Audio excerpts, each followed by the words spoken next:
నమస్కారం. ఏం పేరు? శ్రీనివాస్ శర్మ. శ్రీనివాస్ శర్మ. ఓకే, ఇప్పుడు ఈ 13 తారీఖు ఎలక్షన్స్ ఉన్నాయి, ఎంపీ ఎలక్షన్స్. అవును.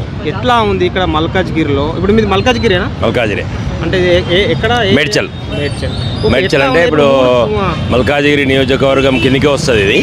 ఓకే. దీంట్లో ఖచ్చితంగా ఈటెల రాజేందర్ గెలుస్తుండ అంతే. అది అడగకముందు డైరెక్ట్ చెప్తున్నారే. 1,00,000 మెజారిటీతో గెలుస్తాడు మినిమం.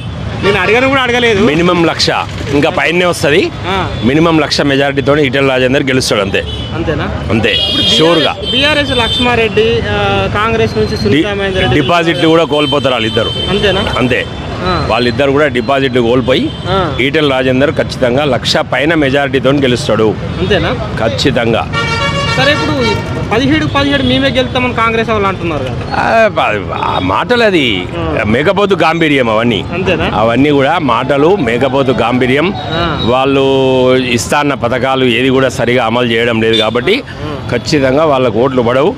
ఈసారి ఖచ్చితంగా మోడీ మూడోసారి బంపర్ మెజారిటీతోని మూడోసారి మోడీ ప్రధానమంత్రి అవుతుండంతే. అంతేనా? అంతే. కేంద్రంలో మోడీనే. ఖచ్చితంగా కేంద్రంలో మోడీ. రాహుల్ గాంధీ జోడో యాత్రతో ఈసారి ఒక్కసారి ఛాన్స్ ఇద్దాం. పోయినసారి రాహుల్ గాంధీకి 5 సంవత్సరాల క్రితం ఎన్ని సీట్లు వచ్చినాయి? అవును, 54 ఏమో. దాంట్లో సగం వస్తే గొప్ప ఈసారి. అంతేనా? అంతే ఖచ్చితంగా.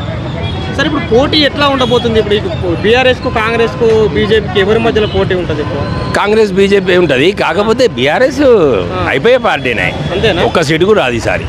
ఒక్క సీటు జీరో. అరే సారు మొత్తం అవన్నీ మాటలే. అవన్నీ మాటలే. వాళ్ళ ఎంబడి ఉన్నోళ్ళు కూడా ఎవరు ఓటేయరు. మన సైలెంట్ కిల్లర్ల లాగా బీజేపీ వాళ్ళు ఇలాంటి చాలా చాలా వ్యక్తులు బయటకు తిరగకుండా ఖచ్చితంగా బీజేపీకే ఓటేస్తారు ఈసారి.